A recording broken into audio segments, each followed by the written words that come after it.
am sure sports. You know me there, I'm coast to coast representing. I mean, I say this is righteous representing for Omar. You don't know, come get the sports over here from near and far. Boy. Me say I am sure sports, one thing me sure about. When me say sure, that me not doubt. Come get your sports, get it over here. Come subscribe, repost and share. I am sure sports, one thing me sure about. When me say sure, that me not doubt. Come get your sports, get it over here. Come subscribe, repost and share. If me not sure, that me not say it. Know who score, that me not say it. Never know no game play, that me not say it. If me never see no game, me no know who play. For your sports news, better come over here so. For your soccer news, then come over here so. If you don't love sports, still come over here so. For the day done, you are gonna love over here so.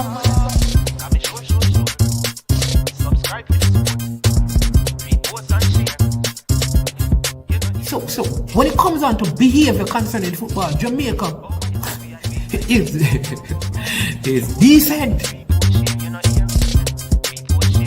I am sure that if we can get all of these things done, set in place by the end of April, it gives us enough time before the World Cup campaign. Not afraid of no Brazil, no Argentina with these crap of players. We are good enough. Remember, like, subscribe, share. Listen, comment, let me know what your thoughts are.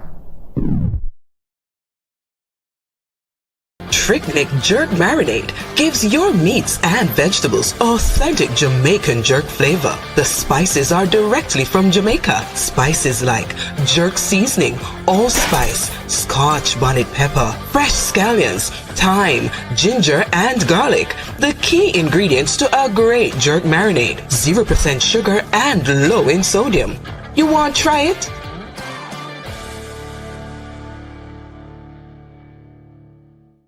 Made up of 18 Jamaican herbs and spices, add delicious, bold flavor to your next grilling experience. Flavoring sauce, a marinade, basting, condiment, or topping. Trick-Nick Jerk Barbecue Sauce.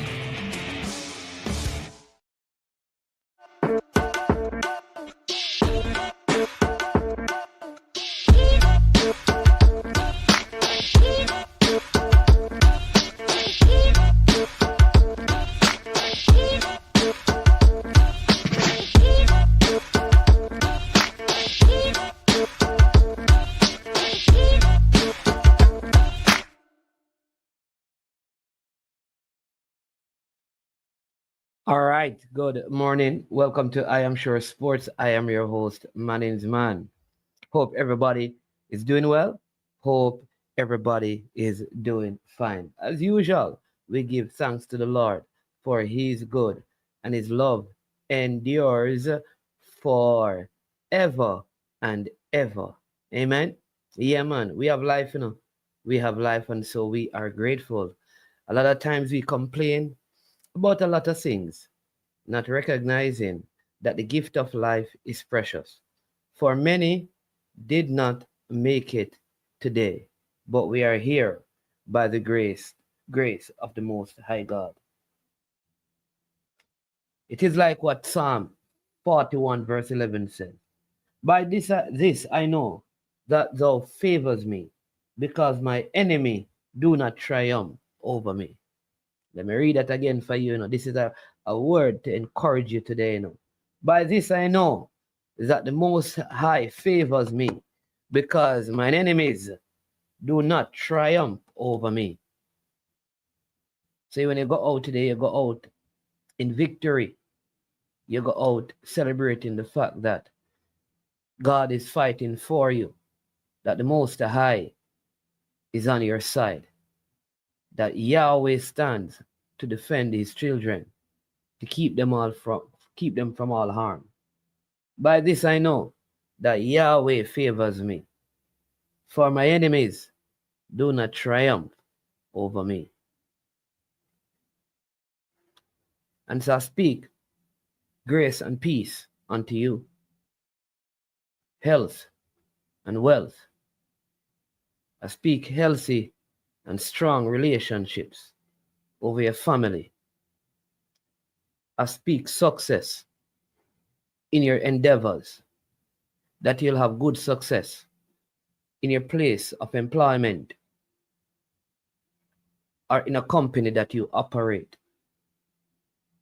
I pray that you'll have the kind of networking in your endeavors that will expand and enlarge your territory, meaning increase your influence wherever you go. I pray that today, the good desires of your heart, the ones that align with the kingdom of the Most High God, that you would walk in them, in the manifestation of them over your life. Yeah.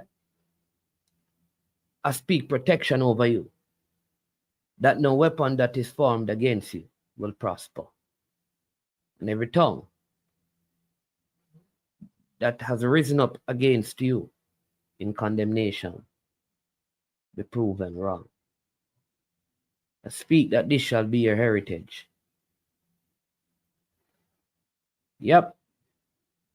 Good to have you, young cryptic first man in the building. Bless up. Gunner's boss. Bless up, you know. I'm so happy that all of you I think Cranky, Peso, Marlon, you know, like Cranky said, let peace reign, man. You understand me? Let peace reign. Because in these times we need peace. Yeah. Man like Ricardo Baggio, bless up yourself, you know. Every time, IG. Melshire Walker, you know, always commenting on the videos. We appreciate that, you know. Always taking time out to like the videos. We appreciate that, you know. Conrad Smith, ever screaming out, one Ravel, one Ravel, one Ravel. Telling that the management won't help, you know, because management is not a selector of players or a suggester of players. One thing you learn in this football, you know, generally, you know, if you want to survive this football, you stay in your lane. Because there's a lot of evil and wicked and hypocrisy and hate and all of those things in football. A lot of backbiting, internal fighting, quarrels and contentions. Just how global. Selector, me say, no, Miracle. Global football, that's how it is. So you just stick to your lane, you do your job, and let the chips fall where they may. Big up Simon Preston.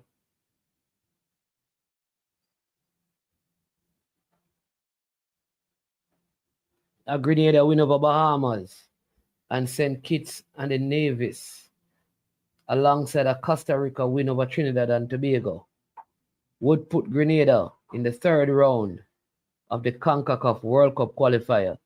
What would it do for Trinidad and Tobago if Costa Rica beats Trinidad? Would that mean that Trinidad is out? Marvin Ferran, blessings evermore. Progressive youth. Yeah, we need a piece in the place indeed. Progressive youth, are you a part of Progressive Youth? Because Progressive Youth isn't Progressive Youth a football team out east? So Trinidad need to beat Costa Rica to stay in contention. Whoa. Mr. Dwight York have a lot on his plate. Can I imagine Trinidad and Tobago get knocked out at this particular point? This would be terrible. And they have Costa Rica to play. Oh my word. Oh, well, they have 2 games. But they would need to beat Costa Rica. Nothing is impossible, you know. Trinidad might think they know. But if Trinidad beat Costa Rica gone. So my money is on Trinidad and Tobago, you know. Caribbean, me say, you know. You understand me? Straight Caribbean. Because people, everybody kind of, you know, speaking Oh, Jason Guna is saying the two of them could go through. Well, yeah. I understand. What I want to know is it Costa Rica or Trinidad? Or you're talking about second place, like they could be one of the second place teams. Trinidad could still go through as, they could still lose to Costa Rica and still go through because they would, based on how they finish in the group, they probably would still be one of those second place teams that go through. Yeah. Lot to look forward to and play out, because I know sometimes because we are in Jamaica and we are Jamaican fans, I think we are harder on ourselves than we are on others. And people have not been seen like some things that Jamaica has had this group of players for quite a while. A lot of these players have played in Gold Cups, they have played in, like, for the last 2 years, and a lot of these players have been, like, there are around 15 players that have consistently been a part of the team. And I think that is good. When you look at Andre Blake, Jamal Waite, that's 2. Damian Lowe, that's 3. Dexter Lembikisa, that's 4. Ethan Pinnock, that is 5. You have Amari Bell, that is 6. Joel Latibodier, 7. You have Bobby Reed, 8. Shamar Nicholson, 9. Leon Bailey, 10. Demarai Gray, 11. Casey Palmer, 12. Right? I could go on and the name a little later after that. Now you have Renaldo Cephas, who has been there on a regular basis. Kaim Dixon has been there on a regular basis. Right? I didn't call Richard King has been there on a regular basis. And so the team of around 15 players, of course, Mikel Antonio is out injured. But these players have been there for a while. And it is a changing of coach. So while we may not like what we're seeing in terms of how the team plays sometimes, the thing is that something is being built.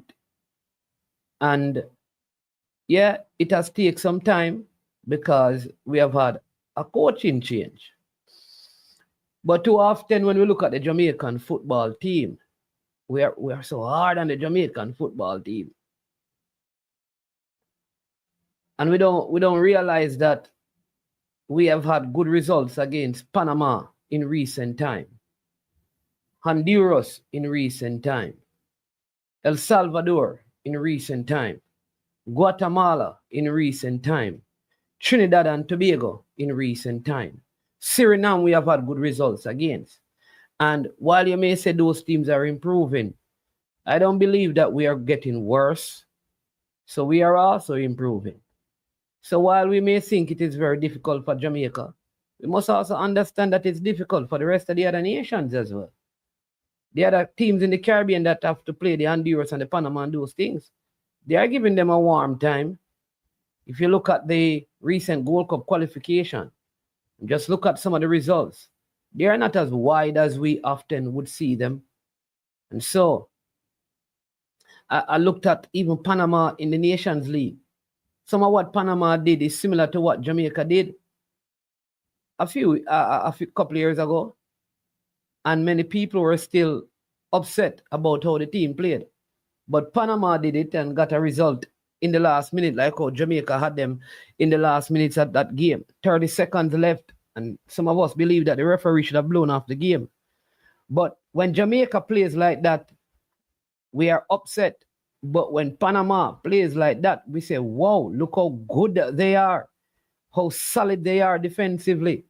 But when Jamaica defends solid and steady and strong, we say, where is Leon Bailey? Where is Demarai Gray? So we have one standard for our opponents, and we have a next standard for Jamaica.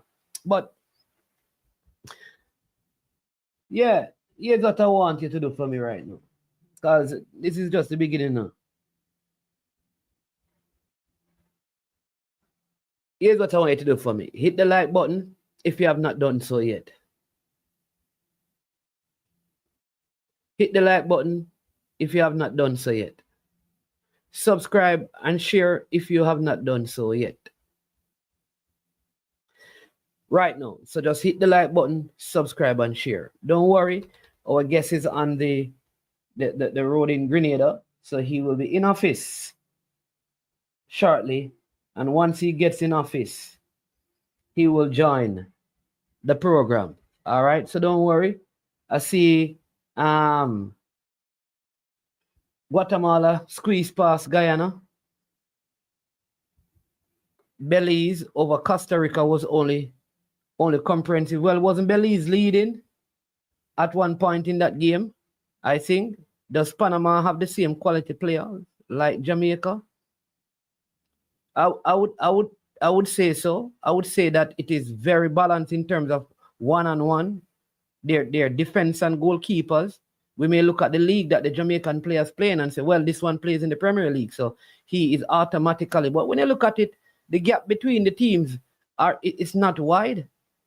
The gap between Jamaica and Costa Rica and the players individually. You may have one, you may have a Leon Bailey that stands tall in the Premier League and Ethan Pinnock. But let's be real. Leon Bailey, Ethan Pinnock, let's be real. Andre Blake stands out as an excellent goalkeeper, probably number one in the region at this present time. But when you look at it, you know, we may be strong in the air on the wings, but some of these teams are very good midfielders that we don't pay attention to where they play and the quality of their play. Panama has a very good midfield. They have two good wing backs. Waterman is a big player. So how do we determine that, Mr. Before the game? Do we just look at a league that a player playing and because a player is in the Premier League and a player maybe playing somewhere in Europe, we say because he's in the Premier League, he's better? Maybe we have overestimated our players. We have put them, right? We have put them in position that and placed them above other teams, like because other teams don't have players playing in the championship in England, they are not good. Maybe we have not spent enough time as fans to study the opponents.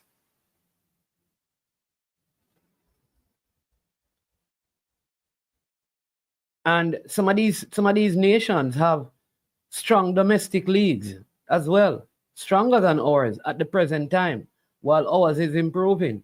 So there are several factors. Some of these teams also have had the same coach for quite a while. Their FAs have not, or their MAs have not been in as much turmoil as in ours. That is certainly getting better. Certainly getting better.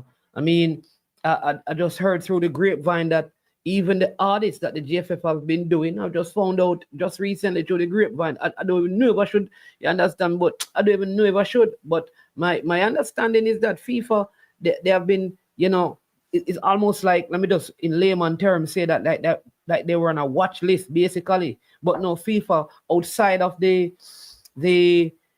restriction, the financial restrictions that they had and have lifted that. I think even in terms of their audits, like FIFA said, they are good with all the audits. And this is the first time in 20 years that FIFA is kind of recommending them or commending them for that. So you can see that there is administrative growth and some of that will translate into what we see on the field of play with the players.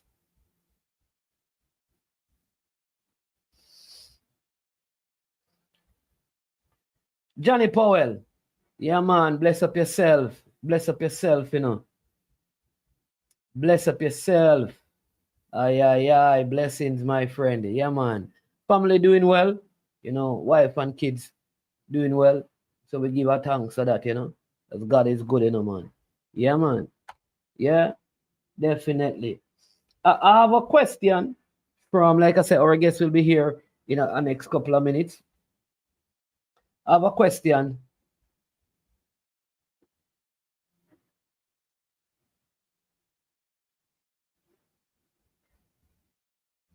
All right. This is from one of the subscribers, and here's what he says. He said, "Good morning. Can you pose this question to the Reggae Boys community?" What is the question? Is it important? Is it incumbent on the players who are interested in representing Jamaica to let the GFF know and get their documents in hand? If they need assistance, they could ask for help to get it over the line. Let me say this. As a general principle,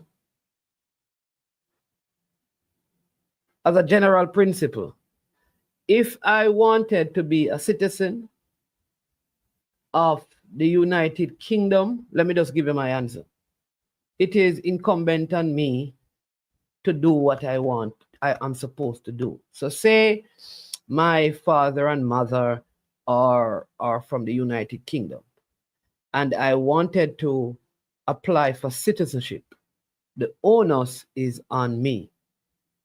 And that is whether it's for sports or for life in general. However, if the United Kingdom has any interest in any sort of talent or gift that I may have and would want me to represent them, and I believe I should, then I think it is important if the federation for that particular or the organization in the United Kingdom in that specific area would render some assistance to me. Right? However, I believe it is always on the individual. And what has happened, and I realize it's less of it, it's just one or two persons still out there with this heap and name calling. And what is so funny is that there are some people who put up pictures of people and attractive thumbnail to lure people in. Right? To lure people in, to pull people in. And here's the thing. Like a lot of the information, they don't, especially for the people, the most dangerous ones are the ones who you never get to ask them questions. Because if I put up a thumbnail, for example, saying that these 10 players from England are going to be coming to play for Jamaica next month, when I come on my live, you would question me. And I think what needs to happen is that the people who do not come out and speak to you, when they put up these things that they don't have no proof of, you should know by now that they're adults, that they're just throwing out names, and stop listening to them. I don't care who they are. And if they want to vex on the video for this, I don't care if they want to clip it. But they're part of the problem because they put out videos with a lot of names and faces and pictures of people to pull you in, which is what YouTube is, and they have a right to do that. But you need to call them out, because if I did it, if Coach Minzy did it, if who go live do it again, if JT did it, if Cranky does it, if Military Guna, when they come online, people ask them questions. But there are people who constantly put out video, put in a whole heap of names, and they don't have no proof. One, that the players have any interest. That's number one. Two, they don't know if the players have any interest, what stages is that. They don't work, they don't have no connection. They just hear something from somebody who don't have no connection, who heard something from somebody who don't have no connection, who heard from somebody who don't have any connection. And it is on that premise that they make these things and cause all kind of hysteria and confusion.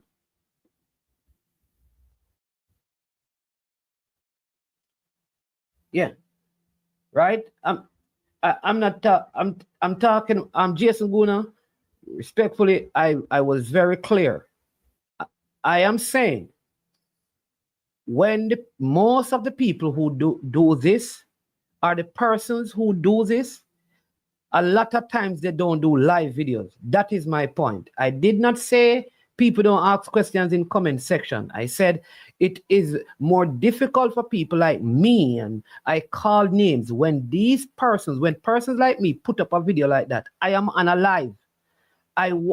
There are persons out there who don't come out on the live, who normally, that's what they do, boss. That is their modus operandi. No, we can disagree that that is the case. You may have a point with what you're saying, but my point still stands valid. So both of us have a point. You may have a point, that people go in the comment section, but a lot of times, like I've seen video of recent times that the assertions were not correct. And there's a next video, a recent video with more assertions. And all I'm saying is that when we do that, we build up this thing in the minds and hearts of people. Like somehow we have this credible information that this player is going to play. There are people who have done videos about players who cannot play for Jamaica because they have no heritage connection, and they have never gone back and refuted those claims. That, remember, I did this video talking about, and I've just come to realize that this player cannot play for Jamaica.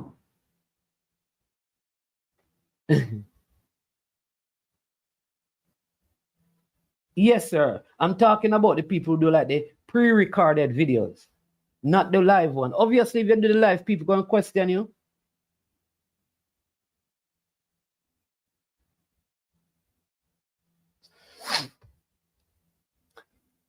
As a principle, why is people who born overseas are allowed to represent Jamaica? As politician, and one even ran and won, and he was born in Boston.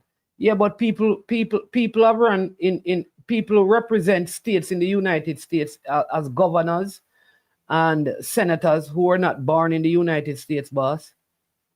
You can't be the president, but people sit in seat of power in the United States who are not born there.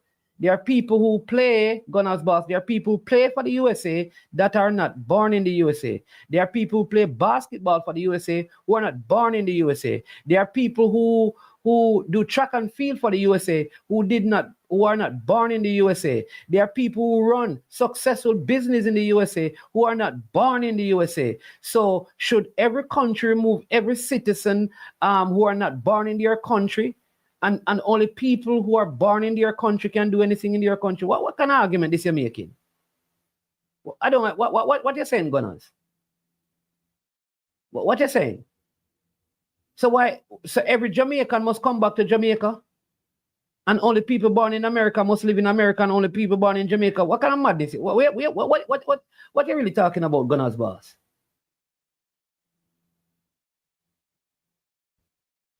Boris Johnson, there you go, Simon. Boris Johnson was born in the United States, boss, and he was the prime minister in the United Kingdom. So I'm trying to figure out what you mean.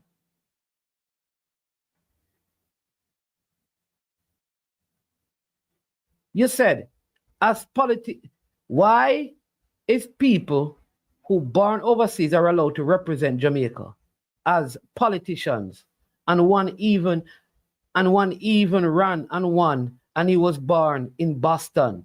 But I am saying to you, it happens in almost every jurisdiction. Because there are people who are in the USA running political offices who are not born in the United States. In the United Kingdom is the same thing. In France, it is the same thing. It's a pattern around the world. It's global, Gunners boss. Get a hold of yourself.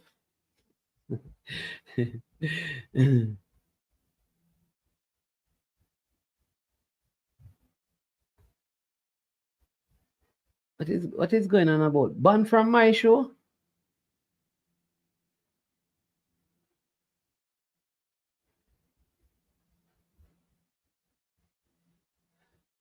All right, waiting on my guess. Thank you, Mikey Ballin. George Headley was born in Panama, the best Jamaican batsman of all time. In Mikey Ballin opinion. So I don't understand Gunners boss point.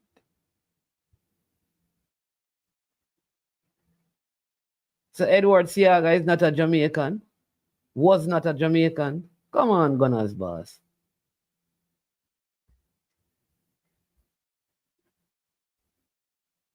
That's presidency. I did say that, sir. But they sit as senators and governors. It's just on the presidency of the United States they have that.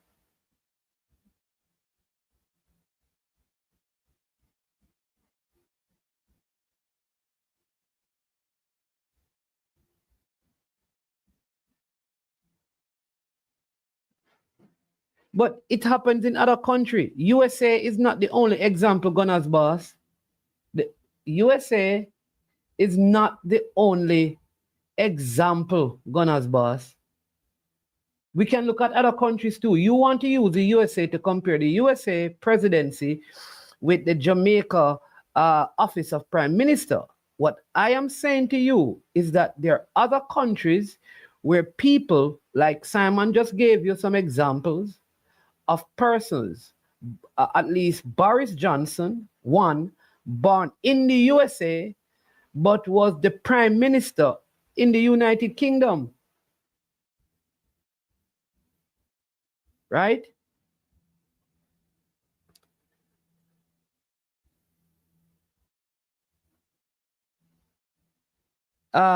Jason Guna,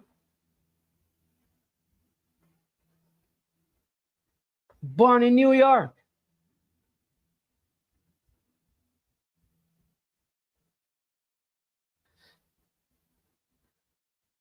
So I don't think you have any argument on this one, Gunners, boss. I think a lot of it is it's a lot of emotions and just for the purpose of what I call just creating arguments. But yesterday in the JP, let me just run through a couple of the results for those of you who are unaware. The two teams at the bottom of the table lost again. Mount Pleasant defeated Veer 3-0. Harborview and Racing drew 0-0, and Portmore defeated Mullines by 1-0. What it means is Phoenix and Mullines have both played 34 games. Phoenix are on 23 points. They have 5 games remaining, which is 15 points. So the most they can get is in terms of point, is 38. It means then the highest Phoenix can finish is in 9th place. And that is if the teams in front of them lose all their remaining games, right? I know they have, if you look at the teams that they have left to play, one game is against Arnett Gardens, one is against Cavaliers. And if we just say, okay, those are better teams and we'll beat them, that is 6 points gone out of the 15, which leaves them with 9. So if they get 9 points, they will end up on 32. And 32 would put them in like 10th place if all the other teams lose. So that will be a problem. But I will not, our guest is here. And I know he must have hurried to get off the road. So let me let him get rid of a little bit of the sweat.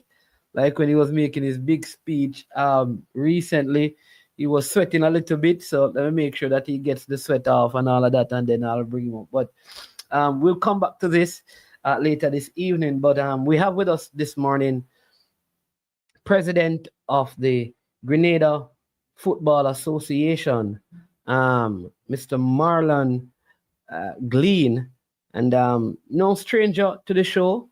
So you will know him when you see him. There you go. Mr. Glean, I think you would have been a pro. Good morning. Let me say that first. You're muted. Let me see if I can unmute you. You're muted. Can you hear me? Yes, I hear you now. Good morning. Good morning, management, and it's always a pleasure to be on your show. Good morning to all your listeners, wherever they might be, in Jamaica, in the diaspora, and around the region. Good morning. Wonderful. Well, it's always good to have you. I was wondering recently if you have, forgotten your Jamaican fan base, because we have not been, hearing a lot Uh, from you. Never, never. I have a very close connection to Jamaica. Jamaica has always been my second home. Even during my time at FIFA, it's always one of the countries that I always look forward to visiting. So, it's a pleasure to always connect with my Jamaican people. Yes. All right. I hope Grenada is watching. If they are, good morning. Grenada, I met some very good people on the occasion I was there, were very helpful to me, from persons within the FA, just the man out on the street, people at the Kirani James Stadium, also at the hotel that we stayed. Very good people, kind and helpful, courteous group of people who, while they supported their team, they made everything comfortable for us. It made me feel like indeed we are one Caribbean. So big up to all the persons over there in Grenada. I have to say big up also to Anthony Modest. Whenever I do this, I have to big him up because he played for many years over here in Jamaica, as you would know. And I know he's part of the setup over there with the Grenada FA. Yes, indeed. And also want to apologize for the late start. I've been running since morning. Dr. Kishore Shallow, president of West Indies Cricket, is in Grenada, and I had a short meeting with him this morning. So I was rushing from one meeting to try to get to office to get on the show. Yeah, man, and it's a pleasure. We're grateful that you did that. All right. Now, first thing I want to ask you about is there has been a change in terms of the leadership of the CFU. There's now a St. Lucian. I know several Jamaicans. I know it's kind of difficult, but it's always better if you could get the phone like this way. It would be better. But if you can, there you go. I think it looks better. There you go. Yeah. Yeah. So there has been a change at the leadership of the CFU. Randy Harris is no longer the president. The president is from St. Lucia. Name evades me right now. Lyndon Cooper. I mean, what are your thoughts on it? Because there are persons in Jamaica who in the fan base, the footballing fan base, who believe that you would have been the next person to lead a CFU. But what are your thoughts on the development at the CFU, and how you believe that this change will help in terms of, moving Caribbean football forward? There's a new administration, as you rightly said. 2 weeks ago there was elections in St. Lucia. There was CONCACAF Congress and also CFU Congress. And I was not involved.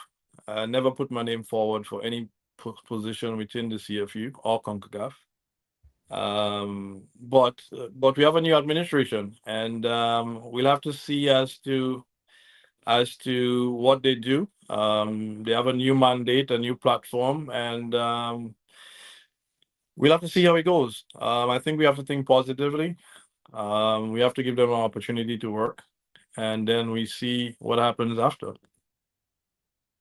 Okay. And how long is the tenure for the person who sits in the office of president, or for the team that they bring with them? It's 4 years. It's 4 years. I know Cooper well. He's a good guy who I think means well. We have to give him an opportunity to work and judge him based on what he does going forward. I don't think we can sit here and fairly judge him as to what he's going to do next. I think what we need to do is to give him the opportunity to work, and then we can judge him based on that. We cannot judge him from anything he didn't do before. He has a mandate as of now, for the next 4 years. We just have to wait and see what he does with the CFU. Yeah. Let me just get this quick one. Just a couple of quick ones before we go on. It says, Mr. President, good morning. Your nation's league matches last year were in Curacao, St. Lucia recently. Will your World Cup qualifier versus Bahamas be in St. George's? Yes. So Nations League, they restructured the structure of League B, League C. And how it was structured is that the third place team, so in a group of four, the third place team will host the first group in September. The second place team will host the second group in October, and the first place or first ranked team in that group gets the to host the third leg. So Grenada, being third rank in that group, hosted the September matches. St. Lucia hosted the October matches, and Curacao hosted the November matches. Now, World Oh, Cup qualifying is a bit different. If you go back to last year, June, we played Trinidad in Trinidad, and then we played Costa Rica at home. Our next two matches are Bahamas at home in St. George's, and then we have St. Kitts away in St. Kitts. right. And you need two wins, and probably hope that fellow Caribbean rivals Trinidad and Tobago have a Drop some. loss. So Yes. we're drop some Well, not points. even a loss. Well, They have ideally, Costa Rica. we need Trinidad to lose to Costa Rica in Costa Rica, and even hope that St. Kitts take some points away from them in Trinidad. As of right now, mathematically, Costa Rica has 6 points from two matches. Trinidad has 4 points from two matches. St. Kitts has 3 points from one match. Well, no, from two matches, sorry. Because St. Kitts lost to Costa Rica and they beat Bahamas. And we have 1 point from two matches, which is a draw against Trinidad in Trinidad, and then we lost to Costa Rica at home. Bahamas have 0 points from two matches. So if we win our next two matches, which is Bahamas at home in Grenada, and then St. Kitts away, we can end up at 7. Trinidad is on 4. That means if they lose to Costa Rica and beat St. Kitts, they can end up on 7.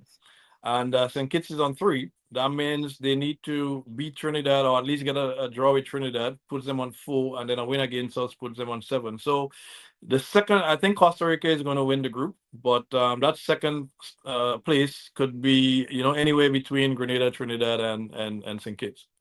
Yes, and I mean you are having some let me just ask this one. We're gonna come back to that. It says, what is the purpose of the Caribbean Football Union? Well, let's look at the CFU as a holistic organization, and in reality, and in fact, CFU is supposed to help with the development and execution of football in our region, in the Caribbean region. CFU has 31 members out of a 41-member CONCACAF. So we have quite a number of members within the CONCACAF. But additionally, CONCACAF has 25.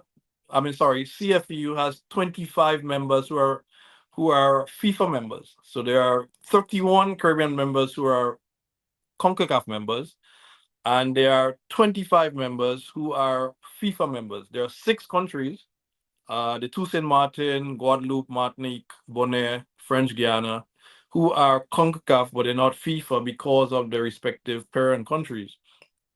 So what you expect from a CFU is, the ability to help develop the football within the Caribbean. And let's be honest, the Caribbean is way behind in football and football development compared to the rest of the world. Way behind. And the gap keeps getting wider and wider. If you look at us in our youth competitions in under 15, you saw the U17s recently. Jamaica narrowly missed out on U17 qualifications, but outside of Jamaica and Haiti, who eventually qualified, the rest of the Caribbean were disastrous. Grenada got, I think, 8 against Panama, another 4 against Dominican Republic. And there was a 12, somebody got a 12, somebody got a 15. Sadly, this is not Caribbean football. If we go back to the days of the 80s and early 90s, Caribbean football was so competitive, Shell Caribbean Cup. And we can speak to so many players that came through, from youth football to senior football, local home-based, homemade players who eventually went on to play abroad, BB Gardner, Dwight York, Stern John. There's so many players that came through. Today, if you look around the Caribbean and we try to pick out on local players who would have been who are coming through, we don't have much to pick from. I cannot tell you within the Windward Islands, within the OECS, and within the Caribbean as a wider group as to who are the players coming through to be the next superstar, the next English Premier League player. And CFU has a lot of work to do to ensure that we can continue with development of football, and we can continue to provide platforms for our players to play more football, because that's another challenge we have in the region. We're not playing enough football. So you have a kid in Jamaica or Trinidad or St. Lucia who's probably at 6, 7, 8, 9, 10, 11 years old, is not playing any competitive football, whereas a 6-year-old in America is probably playing 100 matches. So how do we compete when we get to under 14 and under 15 national team? So we have, as a CFU and as a Windward Island, as a OECS, and as a Grenada football, as a St. Vincent football, as a Dominica football, we need to do a better job in terms of your development, in terms of grassroots, so that we can start seeing again, bright prospects coming through at 8 and 9 and 10 years old, that eventually we can say, hey, in another 4 or 5 years, we could see that person playing in Europe. Yeah. Well said. I mean, it is so true. I think, like, I mean, when you look at it, like, one of the points you made is about young players going through. Is just probably we had Dujan Whisper from Jamaica who went to Chelsea, and we have Kaim Dixon who is in Charlton now. We have Kevin Jamari Nolan from Mount Pleasant, who was at the under 17, who just signed with Toronto FC. So it's a real issue that needs to be resolved. I know there was a under 14 tournament last year in Trinidad and Tobago. I think that they use a lot of what the TDS players, the players who, I think, this FIFA project for development, grassroots development. Was Grenada a part of that? Because I know Jamaica actually won it, but I'm not sure if Grenada was a part of it. Grenada did participate, and as I said, if we're being honest, we haven't done a good job with grassroots and youth development in Grenada over the years. We haven't, sadly, and as a result, we've seen our youth national teams go in at U14, at U15, and play their 3 matches and lose every match, and it's all over. If you go back a couple of years, on any given day, Grenada would beat a Jamaica or a Trinidad on any given day. Today, we're ranked probably 14th in the Caribbean, and our youth national teams are not doing well. What we've seen over the last 2 years is some more interest in football, some more football. We've had a under 15 competition with 16 teams. Our U19 competition is 14 or 15 teams. We just had the women's league. For the first time in Grenada's history, we had a women's league, a proper women's league with 12 teams that lasted about 8 months or so, with the eventual winner being crowned about 3 weeks ago. Paradise. So Paradise International Women's Team. A matter of fact, Yeah. Paradise won the double. They won the men's and the women's. And what we've seen is some more interest in the football, and I'm hoping that we can continue to push on in terms of development programs. You asked about the TDS program. We literally just launched the TDS program a couple of weeks ago. We had applied to FIFA since last year, and we finally got it, and we started the program. What we're doing is we launched a national grassroots program last year. Our intention was to get between 4,000 and 5,000 kids playing football every Saturday. We started it off. It went up to a high. We had at some point we had somewhere around 2,000 kids involved. I don't think we did a good enough job to continue the enthusiasm and the operations of it. And we've since closed it off in December, and we plan to relaunch in the next couple of weeks. And again, our target is to go after 4,000 kids. We want every Saturday in Grenada, Carriacou, and Peter Martinique, at least 4,000 to 5,000 kids playing football every Saturday. From the grassroots program, we're going to do what we call parish academies, which we started recently. What we want to do is to get the best players between 12 and 16 in every parish in training at least 4 to 5 times a week. This is ongoing right now. We have 5 parish centers. And as I said to the coordinator and the coaches, it's not about quantity. We want the best players available at 12, 13, 14, 15. We want the best players involved in that sort of training, intense training with our best coaches. And from there, we're going to pick out 30 or 40 persons who will be in our national academy.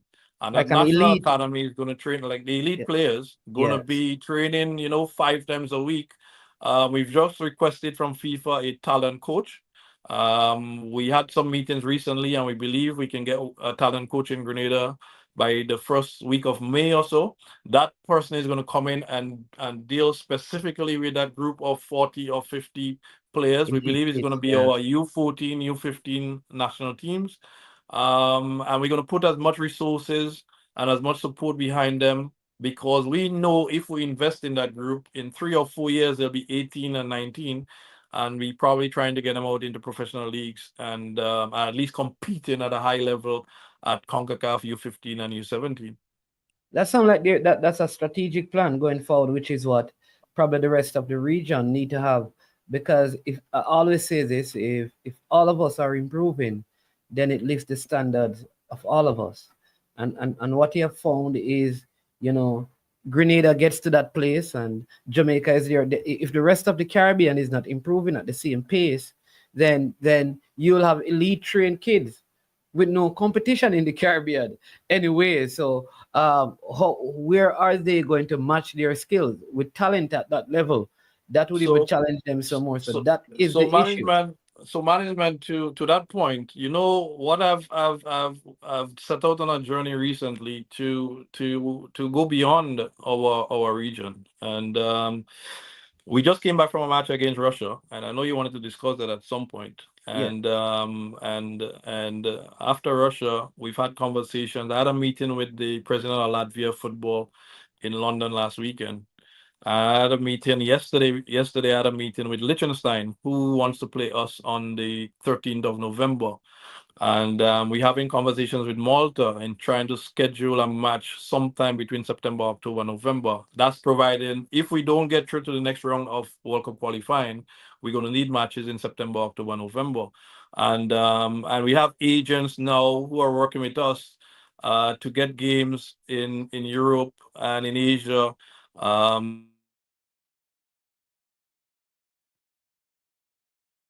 I think I've lost you there. We're not hearing you. Sorry, I Yeah. think a call was coming in. Yes. We're looking at teams like Bahrain and Jordan and UAE for a match in Dubai. And we cannot continue to wait on the region for a one match and we playing teams that are on our similar level. Now we are exploring the possibility of how do we conquer the world? How does Grenada football gets on the map to play games all over, wherever we can find a match?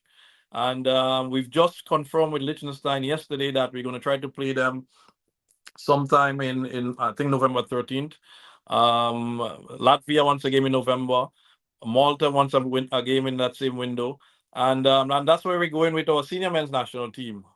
Ireland reached out recently with your former coach. We've been Coach. having a lot of Yes. conversations. Ireland wanted to come down to the region in the first week of May and play Grenada and possibly a third team. We're still in discussions with that. Possibly Trinidad, Grenada, and Ireland.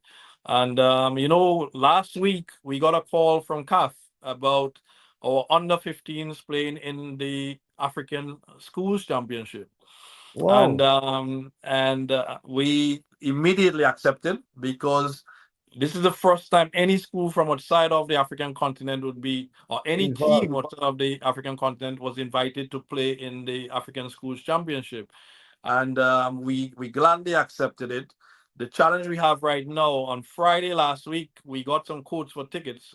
They asked us to come with 20 players and 5 officials. And the ticket prices last week, Friday, was 1900 US per ticket.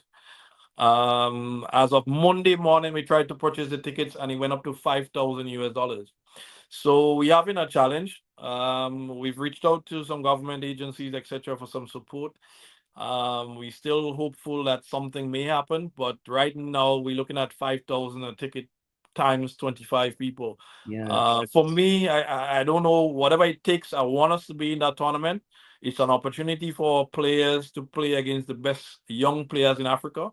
It's an opportunity for players to experience football beyond our shores. And anywhere we're gonna be exposed, anywhere our players gonna be exposed, I'll be 100% behind it in terms of making sure that we can make it happen. Yeah. Some very, sounds very big, very, very, very good. I think these are the kind of steps that needs to be taken. Strategic steps with strategic plan with a long-term goal in mind. Very, very important. I see someone here saying that one of your former players is his team under 12 coach, Joel Ford. And he Yeah, I says, know Jojo. Yeah. yeah, he says he speaks. Jojo was, youth, and I think he played a couple games on the senior national team. I got him a scholarship a lot of years ago to go to college in the US, and he played at Southern New Hampshire University, the same university where Freddie Butler played, Dean Sewell played. He played there a couple of years later. So Jojo, very good guy. I know he's doing some coaching in Brooklyn now. Yeah. Yes, that's where this person is. But that sounds very, very good. That kind of partnership, I think, is very important. Like I said, you while there must be the collective, you have a responsibility first to Grenada's football more so than Caribbean football, and but it is to get every single territory kind of thinking down that lines. Now, like I said, you mentioned it earlier that you had this big trip recently to Russia. And at the onset, I know many people were kind of saying, going to Russia to play? Are you crazy? What will the Americans say? What problems could Grenada end up being in? Because Russia is not really, so with the issues with FIFA and with the conflict, there is not a lot right. So, how did that come about? Or is there any negative repercussions because of this trip, or it's all good? Because at the end of the day, I suppose that this kind of thing not only plays football, but there is financial resources that possibly come in to help Grenada's football, which is paramount to the progress of Grenada's football. So yeah, management. So Russia, let's be clear, Russia is suspended from competitions within FIFA. But Russia as a federation is not suspended by FIFA. So Russia has been playing matches. Russia called us um for the match because I know they were trying. Russia on a normal day would never play Grenada. Let's be honest. Let's be fair. Grenada is ranked 174 in the world. Russia is ranked 34 in the world. They would never play us under all normal circumstances. So immediately Russia called and asked for a game. And I said yes. Without even thinking, I said yes, why not? We're gonna play against Russia. But the first thing we did was to call FIFA, two, call CONCACAF, and then finally call our foreign ministry to make sure that it was okay for Grenada to play a game against Russia or play a game in Russia. And what FIFA said to us is that, teams around the world are playing Russia. Within the last window, September, October, November, they played against Guatemala, they played against Brunei, they played against Cuba, they played about 4 matches or 5 matches in the last window, in the last 3 windows, and then they were playing Zambia in the window in March, but they needed a game the couple days before to make the second match within the window. And They obviously Russia is looking around for their best opponents, but guess what? South America was in World Cup qualifying. Europe is in World Cup qualifying, but notwithstanding that, Europe is not playing Russia because of the politics. Africa is in World Cup qualifying, and the best teams in CONCACAF was either involved in Nations League semifinals, etc., or they were trying to qualify for the Gold Cup. So Russia was desperate because Russia has an arrangement with UEFA regarding TV rights, etc., and they're mandated to play 2 matches in every window. Oh, Obviously, there is that financial implications also. So Russia has to play matches every window. So they're looking around for teams, and they came across us, and we said yes. yeah. And there was a lot of negative publicity. People were looking at it from a political standpoint. There's a war, and why are we going there? And it's dangerous, and we go into a war zone to play matches, etc. And all I saw, management, to be honest with you, is an opportunity for Grenada to be on the world stage. All I saw was an opportunity for players to play in front of a proper crowd, in front of the world, to say, hey, here we are, we can compete. Because if we're being honest, no country in the top 75 in the world is going to look on the list of FIFA teams and say, let's go play Grenada. Nobody. Unless you're probably our neighbors in St. Vincent or Dominica or St. Lucia, nobody's going to play us. So here comes an opportunity for us to play against a team that's ranked 34 in the world. Here we're playing against a team with 150 million people. We're just 100,000 people in Grenada. Here we're playing against a team that made it to the quarterfinals of the World Cup. Here we getting the opportunity to play against a team that hosted the World Cup in 2018. So why not?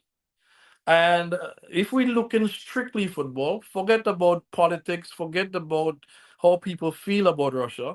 If we're looking about football and football development, this provided a platform for Grenada to be seen.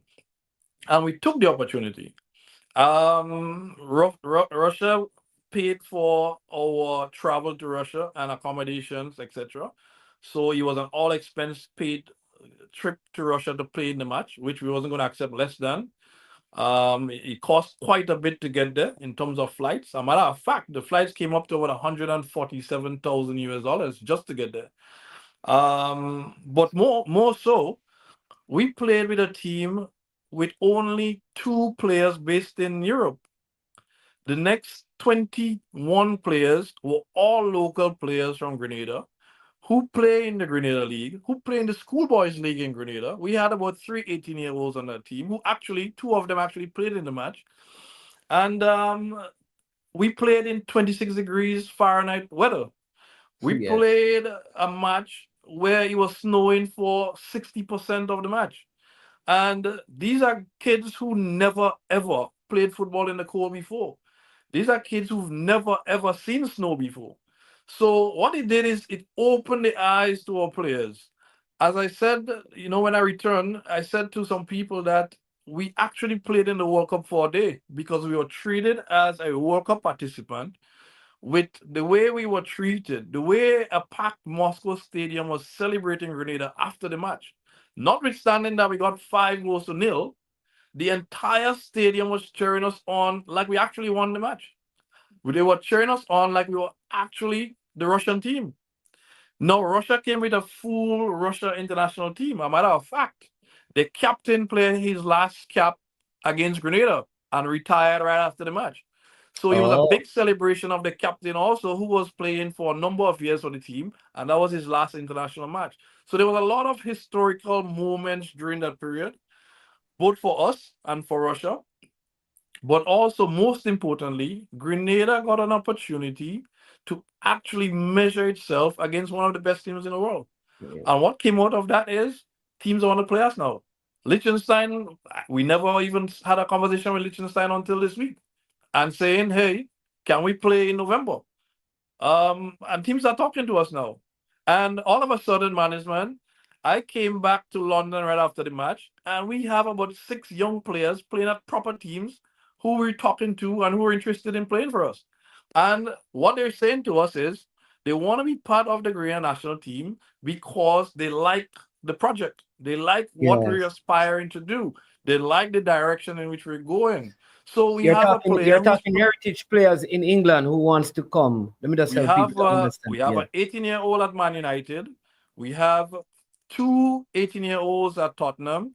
We have 18-year-old at Brighton. We have a 18-year-old at Fulham. We have one at Crystal Palace. And we have a Chelsea U21 player who also thinking about playing for us. And all that came about just because of what transpired over the Whoa. last couple of weeks. Very interesting. Very interesting. What was the route like to get to Moscow?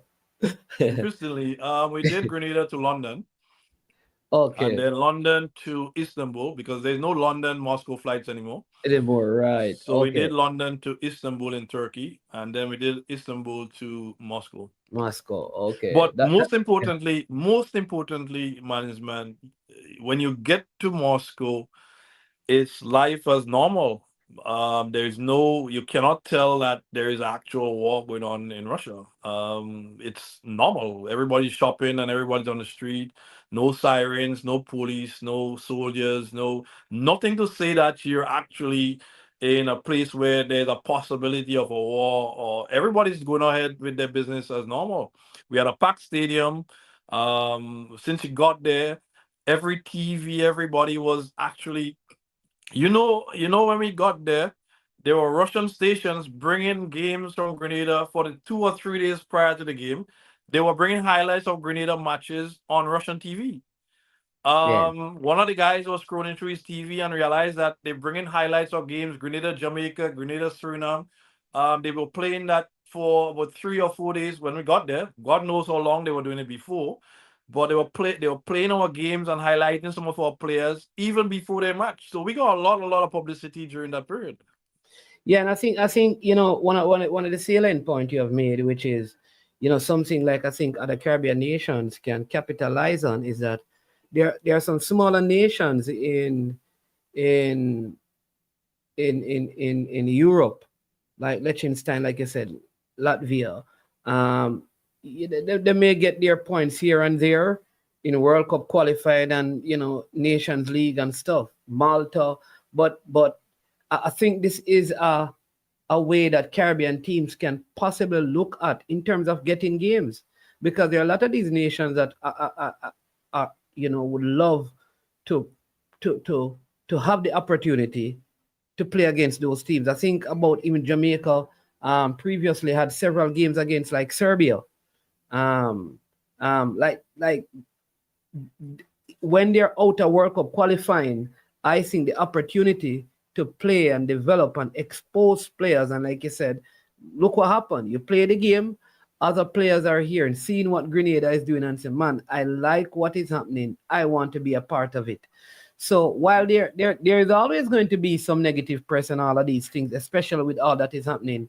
But I mean, sport is sport, and sometimes we have to learn how to separate sport from the politics. Indeed. And not because I participate in sport in your country. We had a national player that was in Russia for many years, and he said, I mean, no conflict bothered him. It shouldn't.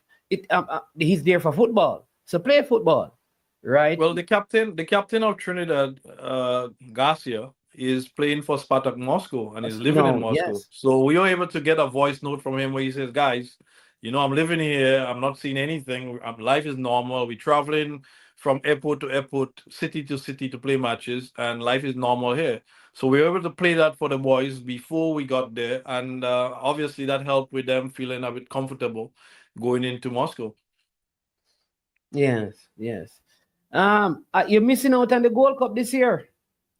We've missed out on the Gold Cup, but it also presents an opportunity for us to rebuild. In all fairness, I think getting into a Gold Cup and you're not ready doesn't make any sense. If we go in there and we're unprepared, just making the appearance, it doesn't make sense for us. So I think with us building right now, In us exposing our players over the next year, over the next 2 years, I think the next time we make an appearance at the Gold Cup, we'll be ready and we'll be competitive. Going to the Gold Cup and playing 3 matches and losing all 3 matches, I don't think it says much for us more than we actually made an appearance.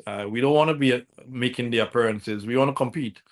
And I believe the next time we show up at the Gold Cup, because we've been there about 3 times already, the next time we show up at the Gold Cup, I think we're going to be ready and we're going to be competitive. If we continue to make those steps that we're trying to make right now, I think we're going to be in a better position. I think our overall football is going to be at a much better level and a much more competitive level where we can actually compete with the rest of CONCACAF. Yeah. See, and this question I believe is because of how things are in Jamaica in terms of this. So one of the commenters is asking what is the opinion of Grenadans?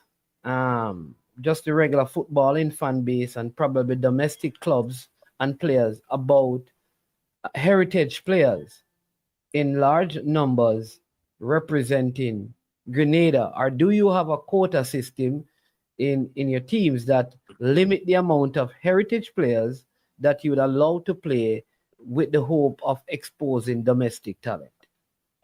So that's a very good question, management. And me as a former player, I think there's a balancing act that we have to get, and we have to get right.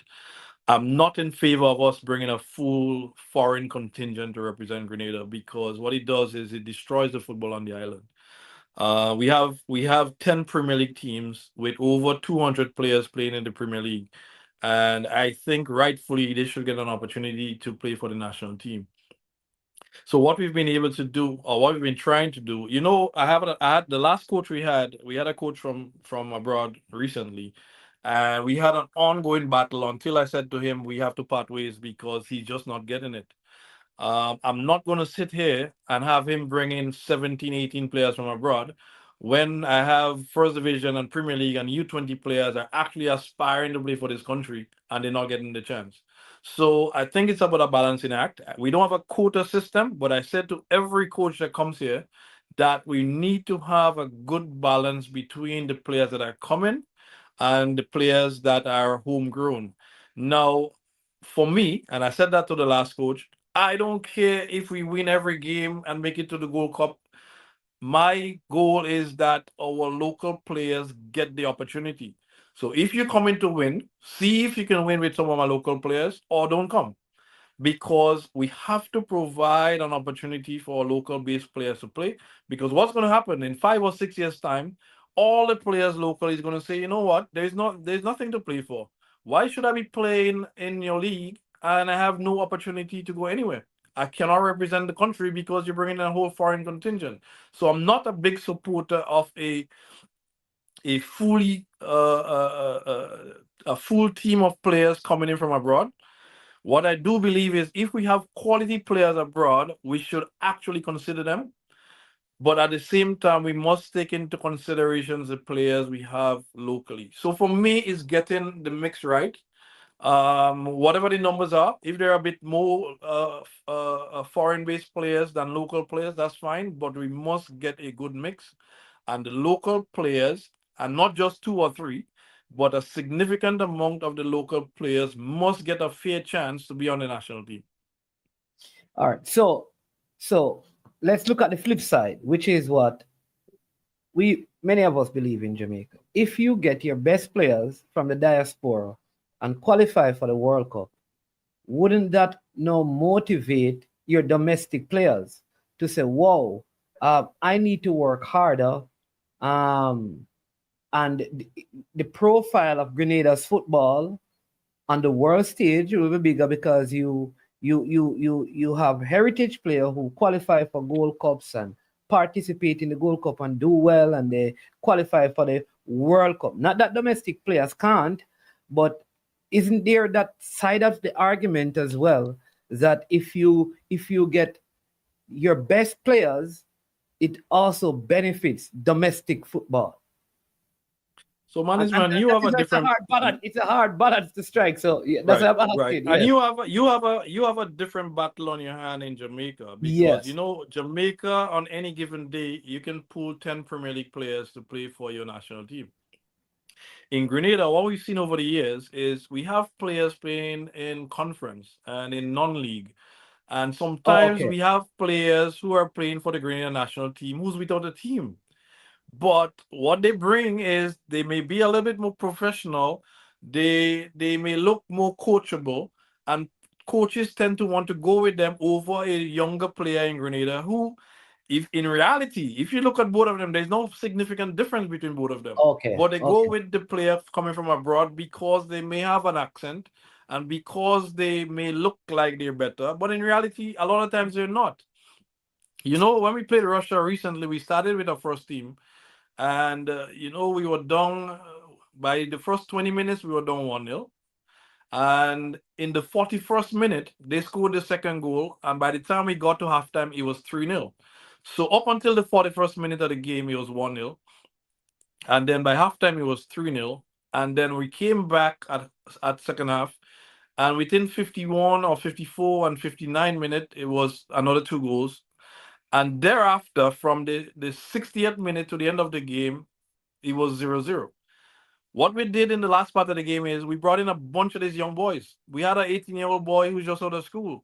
These kids came in and they ran like they actually the professionals on the team. So what we saw is a bunch of younger players who came out there, as I said, playing in the cold for the first time, and actually looked better than the first team. So we have potential here, and a lot of times, as I said, the battle you have is different from my battle, because your battle is, you have quality players playing in most of the top leagues in the world. We do not have any English player playing in like a Premier League as of right now. We have League One players and below. Aaron Pierre, Omar Beckles, We and have Omar. Shandon. Omar is our captain. Yes. And Omar, yes, is in League One.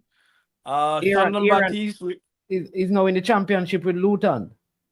Omar is in League One. I think Aaron is in League One also. Yes. And Shandon Um, Baptiste was at Brentford. Shandon Baptiste was born in Grenada and left here as a kid, and he was at Brentford for a bit until he was transferred to Luton sometime last year.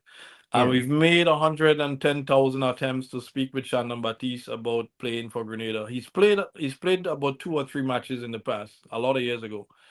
But for whatever reason, he doesn't want to play for Grenada, and Oh, and I'm not even sure he if was born in Grenada. he was born in Grenada. He left Grenada as Oh, a kid. He left. I think he was maybe 5 or 6 when he left Grenada. But for whatever reason, he doesn't want to play for us, and I think the door has now maybe shut on Shannon Baptiste, because over and over he's been begged and asked to play for Grenada, and he doesn't seem interested. So yeah. I don't see him playing for Grenada in the near future because he doesn't want to play for Grenada. Okay. You know what? I hear the point, because you make a very valid point again. In your response, which is the struggle we have are different, because we have players who play in some of the top leagues. And so your argument is valid, because it says we are bringing players from the lower leagues, the lower tier in English football, that the distinction between them and the domestic players is their professional conduct, not their ability to play the game. I think that is the point you're making, That is the right? point. Right. Okay. So, so from that, can I also take away that if you had enough players who ply their trade in the Premier League and the Championship, you would have no reservation using them, because they would bring Grenada's football forward? I still wouldn't say no reservation, but Okay. we have to look at positions. Jason Roberts was playing when I played football for Grenada, Jason Roberts was playing in the championship at the time. And there were times when Jason actually sat on the bench. So if we have young players, and that's the time of the Modest, the Anthony Modest, etc. If we have good players, good young players in particular positions. I remember BB as a 17-year-old playing for Jamaica and was playing before a lot of your English-based players. So if we have that type of players in Grenada, I would not have a proper 17-year-old with so much potential in front of them, sitting on a bench and just bringing an Premier League player because he's English Premier League. I think it has to be again a balancing act, making sure we fill those areas that we need most, and the rest of the time, we have to use some of our local players, especially our young ones, especially our U17 and U20 players that has potential. No, they may not be there yet, but they have the potential to be great players. Otherwise, what we're going to be doing is killing the dreams of all these young players with so much talent by just eliminating them from the senior national team. So then they go 1 year, 2 years, 3 years without playing proper football or playing international football. And at some point, they decide that they're going to quit because there's no hope in playing for the national team. Yeah, it's a very, it's a, it's a, it's a, it's a very, it's a very, like I said, the dynamics are different for both countries, and I know there are other nations in the Caribbean, and I think because the population is smaller in Grenada, opposed to Jamaica, I think I can understand the concept, because what happened is that it's not like there's a massive footballing population per se. So if the few who play get discouraged, it could kill the sport. Yeah, but management, even in Yeah, Jamaica, though, you have to be yeah, very, very careful because, if you look at schoolboy football in Jamaica, there's thousands and thousands of young kids with so much potential. And you have to be able to, not just in Grenada but in Jamaica also, you have to get that balance right, because what you're going to do is to destroy the hopes and dreams of every young kid in Jamaica whose aspiration is to be the next Premier League player. But if they don't get a chance to play on your national teams, then they would not get that opportunity. So the technical staff of Jamaica football, the administration of Jamaica football need to constantly review selection processes, constantly be involved with the whoever the coaches are to ensure that there is a good balance. And I think the key word when we choose between players in the diaspora and our local players is that of balance. Because yes, a kid from the Premier League may be a better player right now, but you may have a 17-year-old Ricardo Gardner on your hand who you didn't expose at 17, you didn't expose at 18, because you keep saying you have all these Premier League players in front of him. And then by 21, you actually want to give him his first cap, and it's too late. So we have to get that balance right to ensure that we do not kill the dreams of some of our most ambitious players, some of our more technically sound players, especially those players that you see in your Manning Cup and on all your tournaments you have for schoolboys in Jamaica. yeah. Yep, it's a tough one, I hear, which is true. But what people, because the other side to that as well is this, right? Oh, somebody's asking if you know Jade. Yeah, So, Jade is a kid that played youth national team. I got a scholarship for him. I think he graduated now and he's in Florida somewhere or DC somewhere. yeah. All right. And I hear argument about the schoolboy football, because there's a couple of issues right now lingering in the air with schoolboy football in Jamaica, because there are times when it is banded as many as extracurricular activity, right? That has no development really. It's just for kids to have fun. But then when it comes to this argument about national teams, it is spoken of as if it is a developmental tool, which it can't be, because it's very exciting, but the time is limited for it to be played. Now, I hear you, because if you have a good young player, why should, like, for example, a Ricardo Gardner, Imagine if we had gotten some left back from England and said, you're playing in the Premier League, Bibi, you can't. The other people will say at the time he was the best. But the truth is, there was Ashley Cole who could have represented Jamaica during that time. So if he was available, would we have taken him and put Ricardo Gardner on the back burner? And then what would have become of Bibi's career? Exactly. So I hear that argument. Exactly. All right. But let's go back to schoolboys football. And I hear that argument every time because it's a big argument in Trinidad, more so than in Jamaica. Because I've heard in Trinidad circles where they literally chastising schoolboy football and saying that, it's taken away from the Premier League and taken away from the development. But management, schoolboys football is the only place you can capture every kid in Jamaica. Every kid goes to school. Now, a kid may live just outside of Portmore or just outside of Harborview and may never play football because he's just a little bit outside, and finding that $2 or $5 to come into training every day, he just doesn't have it. But that kid is in school. So while the clubs may never get a hold of that kid when he's 9, 10, 11, 12, 13, 15, 16, he's in a school somewhere, at a primary school first, and then at a secondary school after. So it's schoolboys football plays a critical role in identifying our players and giving them a platform to play. Because I'm not sure there is a national competition in Jamaica or St. Vincent or Dominica or St. Lucia for under 12s, under 13s, under 14s, but there are in schools. And if we have schoolboy football running right, you have every kid in Jamaica given the opportunity to play in competition. You would not get them playing in a JFF competition because there's a kid who may live in the middle of Jamaica somewhere and he just cannot access a team. He cannot access a club, and a club would never know about him because he lives 3 miles away from the club. And he comes in the evening and he has about 5 siblings he has to take care of, and he just cannot come to training in the evening. But what we do know is this kid is in a school somewhere. Every kid is in school somewhere in the Caribbean.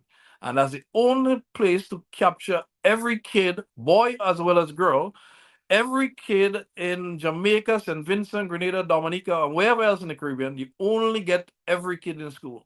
So we have to have schoolboys football in order to give them that opportunity, that platform to play. Yeah. We have Andre, my friend from Trinidad, an ex-Caribbean man, on the line, and he has called in because he has a couple of questions I have for you. Good morning, Mr. Andre Unfortunate. Fortune. Good afternoon, man. How you doing? I'm doing well. Marlon, how you doing, brother? Marlon, you may not know, but Marlon is a troublemaker. I can tell. You can tell. How you doing? You doing good? Yeah, all is good here. How about you, Andre? It's a little while since I catch you on this platform. Yeah. No, I'm doing very good. Enjoying the conversation. I wanted to ask you something. Just a couple of questions. One is, you mentioned earlier that we need to apply for the TDS. The TDS program. The technical director, I think. No, it's talent development scheme. Development program. Talent development scheme. Yeah, the talent development scheme that comes with the talent development coach. Correct. I watch a lot of football in the Caribbean, and some regions have it. And I think at the top of the program, you pointed out, and management, I believe management or Cranky pointed out yesterday, not just Jamaica 4 chances at the youth level to try to qualify for a World Cup as a country that had a TDS program, but also you pointed out the lack of success in the English-speaking Caribbean and the fact that the football is falling behind. I watched last night, up to last night, I watched all of those games that we talked, the under 17. Up to last night, I'm watching the women's football. Trinidad does have a talent development coach. They have a program in place. It's been in place for the past 2 years. And the last 2 games that they played, the first game against USA, they only played in one moment of the game, which is they defended. they completed 35%, which is of 141 passes attempted, which is 49 passes. Okay? And wasn't able to threaten the USA in any way. Last night with a team that is lesser quality than the USA, right? Lost to the USA 3-0, I think it was. Lost 7-0 last night. The stats weren't that much better. The display wasn't that much better. It was difficulty completing passes. Is there anywhere in the region you're aware that this talent development coach that's coming into our region is having success, and how do you define success? I'm not sure as to how successful the talent development coach has been within the region. A matter of fact, I think only a few countries have the actual program running at this time. I think Guyana, Trinidad, Jamaica. I know Jamaica had a coach and then he left. I'm not sure what the situation is in Jamaica right now. It is still happening. But let me just see if I can chime in. Just and then you finish your point. Mhm. The U17 team was a U15 team that came through the same talent development that actually had a very close game in the semifinal in the CONCACAF Championship against Mexico. I think we lost in the third and fourth playoff against Haiti. So in terms of that, we can say we have seen where we have had some progression, and then it is the same talent development coaches that helped with the team that won the tournament last year in Trinidad. Now, how this team will do in the CONCACAF region is still, for us to see. But you can go ahead now. But just had to Right. put that in Yeah, terms of so in terms of the actual program, I think it's only in about 5 or 6 countries in the English speaking Caribbean as of now. So I'm not sure, and I haven't been really looking at Trinidad too closely, or Jamaica too closely. I know Guyana. I saw Guyana in the U17 boys in Costa Rica, and they didn't look too bad at all. Notwithstanding that they brought in 8 players from abroad, they didn't look too bad as a team. Even the local players didn't look too bad at all. And I know they have the TDS program there. And I think they have it for both boys and girls now. But the rest of the Eastern Caribbean, we're behind. As I said, Grenada only just started the program a couple weeks ago. And the actual TDS program we started, but the talent coach, we haven't gotten a talent coach as yet. But I'm thinking if we can get it right, if we can get these kids playing 5-6 times a week or training 5-6 times a week, and giving them opportunities to do training camps abroad, etc., from time to time, I believe we could be onto something. I'm not sure in terms of the pool of coaches, and I've been advocating for that recently. And I've been speaking to FIFA from time to time about getting more and more of our legends and our coaches from the region involved in these programs. Because if you look at FIFA and CONCACAF at that level, the talent development scheme as of right now, and the talent coaches, I'm not sure how many Caribbean coaches we have in that setup, in that pool. I know it's open to the world to apply, but what I find most of the time is our coaches do not know until the program is up and running. So I've been speaking, even like some of these things, I've been speaking with FIFA recently, and I said to them, we see all these FIFA legends. And BB was probably the first Caribbean legend. I know Dwight was there on the legends list for a while, but BB is the second legend I see from the Caribbean that was used by FIFA. He was used in the draw for the World Cup last year sometime. And then again, he appeared at the FIFA Congress in Thailand last year. But outside of Dwight and no BB, finally we get another person. We don't have any legends. So why don't we have Stern John and some of these guys as FIFA legends representing CONCACAF and FIFA throughout the world? We see all these guys from Africa, Europe, Asia, South America. There's nobody from the Caribbean. So we need to be more exposed. And I think, Andre, what you're asking is, should we change our approach to just bringing in these guys from Europe, etc., into our region as talent coaches? or should we literally look closer at the region and try to get coaches who are qualified? We're not saying give them an opportunity because they're from the region, but who are qualified and know the region, and give them some of these opportunities, give them preference to some of these opportunities because they understand the region. They're qualified as much as they have UEFA A licenses, pro licenses like the rest of the world. How do we get these opportunities to these guys? Stern John has a A license. Most of the guys, Kevin Jones has a A license. And a lot of these guys who played in the past have licenses similar to those of our legends, etc., or coaches, etc., from Europe and Africa and everywhere else. So we need to find a way to, as I said, we need to find a way to expose our talent here, not just from on the playing side, but also from the coaching side, so that we can get more results using our own homegrown coaches who are as qualified as those foreign coaches. So, you did something recently. I saw in your social media where you sent a group of coaches to MLS club in Texas, Houston Dynamo. Houston Dynamo, Yeah. to spend a week. So those are some of the efforts that I believe that our coaches should go through to get the exposure, so that to do exactly what you just said, because that's the point that I'm making. The point that I'm making, because a local coach who comes with experience, or somebody who's attached to the islands, that comes with that type of exposure, in my opinion, brings something that you would find it hard to find from anybody coming from any European country or anything, which is that commitment and love for the young people to do whatever it takes, okay, to get them to the level that they need. Too often you see people give up on young people because they just decide, well, he didn't get it now, he can't get it, he's not capable, and they move on. You understand what I'm saying? I think there's a quality that would come that is hard to put to quantify, right? It's hard to quantify, but it exists, which is that. Yeah. So what we've been trying to do, ability, let me say that ability to identify with the people who is in front of you.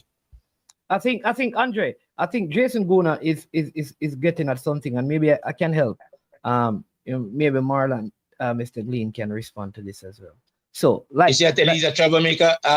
No, Marlon. No, you allow me. You see that he's a troublemaker, Marlon? I'm not. No, this is a very important. This is paramount. So, so Andre, for example, and I'm not here. I'm not promoting his abilities in any way, but just stating fact. He operates in North Carolina, going well, club going well. But in seeking a talent coach, even the Caribbean representatives, they don't readily would look to a Caribbean national. It sometimes feel like there's a greater appreciation to make recommendations for persons outside of the Caribbean space in terms of their connection to operate these things, instead of like you just called the Stern John, the Bibi Ricardo Fuller from Jamaica, or the Andre Fortune from Kenwin Jones, or the Andre Fortune.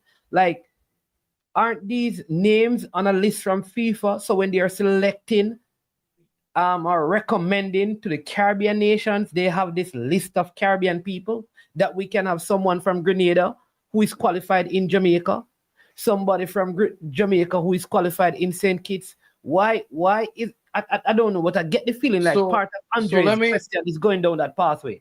Let me jump in, management. There is some truth there, and you speak with a lot of your counterparts around the region, and there is this. Sometimes I call it that tendency to think that everything accent, anybody with the English or American or European accent or Spanish accent, and anybody with coming in from abroad, we tend to hold them in higher esteem than our local people. Not just in football and just in coaching, but even in administration also. Because you would say something to someone in the region, and they're going to more or less ignore you, but someone from outside said the same thing to them, and you see that they're actually starting to take action. No, I do not subscribe to that. If you look at Russell Latopi getting to Barbados to be the national team coach of Barbados, I was the one who spoke with Barbados FA about hiring Russell Latopi. Stone John, I got Stone John to Anguilla. And after Stone John got to Anguilla, I got Stone John to St. Lucia. And I've been trying to push Ricardo Bibi Gardner. Recently got on a program at FIFA for ex-professionals. And I was the one who supported Ricardo in getting where he is. He just got appointed to the program about 3 weeks ago or 2 weeks ago. And I've been pushing to see our players, because these are guys who would have toiled and toiled to keep Caribbean football at some sort of level over the years. And now they're finished playing. It seems like we do not have use for them anymore. We have a lot of legends sitting in Grenada, St. Vincent, St. Lucia, Dominica, that's not being used. They're just sitting around, and the knowledge is sitting with them. And we're not even trying to empower them and try to put them in positions where they can earn after they finish playing. While the rest of Europe is doing it and the rest of South America is doing it, for whatever reason in the Caribbean, our leaders are not engaging our legends from the past. And these guys still have a lot to offer. When you speak with them from time to time, most of them I've played against and I have a good relationship with. Ezra Hendrickson at St. Vincent. I was the one speaking with Ezra and the association in terms of getting Ezra the job at St. Vincent. So I've been involved in most of these appointments throughout the region, just because I think it's important that someone bring to the forefront the need to use these local coaches or past players. Now, Ezra comes into St. Vincent, and you saw the quality of football St. Vincent is playing right now. You saw what St. Vincent did against Jamaica recently. And because of the Ezra factor, Ezra is doing a very good job with St. Vincent. Stern John in St. Lucia. St. Lucia was playing the best football in years when Stern took over St. Lucia 2 years ago. And then, Russell Latopi in Barbados. Russell took Barbados from League C and brought them to League B. So our guys are doing it. So why not expose more of them? Why not give more of them opportunities? Because not only they deserve it, but they're as good as anybody else you can bring from abroad, whether they come from Canada, the USA, or Europe, or South America. They can deliver the same success that you perceive. And sometimes they go beyond, because they know the region well, because they know the country well, and they know the players well. So I think it's important that we start looking at these guys for what they can do, and not just because of their accent or where they come from. And if I could add to that, Marlon, sometimes, and this is the side of it that we don't look to, when it comes to the youth setup in a lot of these islands, we have to understand that every time we fail because we may have put somebody in place without the exposure, without the time spent in the game to figure out whether or not their ideas about the game works, what we do is we lose a generation of players. Every time we don't qualify for under 17 or under 20 or under 23, the Olympics, we're losing generations of players along the way, while somebody now learned to coach at the national team level. You understand what I'm saying? They have not spent enough time at the club level to figure out, well, this works, this is our, right? And then on top of that, they get that job and they don't get the support. So immediately last night, 2 nights ago, after Trinidad lost, the women team lost, the comment from the coaching staff was, well, the US play more games than us. Well, I mean, come on, we've been doing this for 2 years, right? So those girls that is on that US team, they're all over this country. right? You can get a quality game from a club team here in the US, right? By inviting them to the Caribbean to help prepare you. So you don't have to play a national team. People would love to fly to the Caribbean for whatever reason, however you set it up, right? And make it possible. So you can play 5, 6 clubs team because you're developing young people. So you look for the top 6 teams in ECNL, which is the highest level. And over a period of time, right, you get games. So you may not be able to fly to Africa and fly to Europe like the US does, but you can use their resources right here. And so we make excuses as to why we are not prepared, right? But we don't do anything because the next cycle is going to be the same thing. Yeah. The other question I had for you, if you're finished with that, is there's a discussion that takes place on this platform quite often. I think it existed up to yesterday, and I'd like to get your thoughts on that. I happen to believe, I'll put my belief out there, where someone was born is incidental, right? You can, if a woman is pregnant and she can jump on a plane today to fly somewhere else and come back, and next thing you know, she made a child somewhere else. It doesn't, I don't think it's a big deal. But when it comes to who represents the islands, what is your thoughts on that? On players being on nationals of a country, despite them being born in another country, making themselves available to represent the country? Yeah, I touched on it a little bit earlier. And as I said, there must be a balancing act. I have no problems with players being born abroad to Grenadian parents or grandparents and can play for Grenada. I have no problem whatsoever. And if we have 5 Premier League players playing in Europe, playing in the MLS, I would take them any day. But in Grenada, we have a different issue where we have players playing non-league and conference, and some of them probably not even attached to a team, but because they're coming from England, some of my coaches want to put them in front of some of our players from my U20 national team or some of the outstanding Premier League players. So what I've said to my coaches all the time is we have to find that balance in getting the right team. I don't believe we should pick a Grenada team with 23 players from abroad just because they're coming from abroad. But we must leave space for those Grenadian players who has that potential. We must leave some space for the Grenadian players who 200 of them, we have 38 clubs in Grenada. On average, there's about 30 persons per club. So that's 38 times 30. God knows how much that is. These are all the players playing football in Grenada today, and everybody's playing because they want that opportunity to play for the country. They want that opportunity. 924, I believe, somewhere there. So we have around at least 1,000 players playing football in Grenada today, and we must provide some sort of opportunity for them so that they know that they're working towards something. So we need to use the local players. So Andre, to your question, I have no problems with us utilizing players from the diaspora. I believe they're as Grenadian as any Grenadian kid born in Grenada.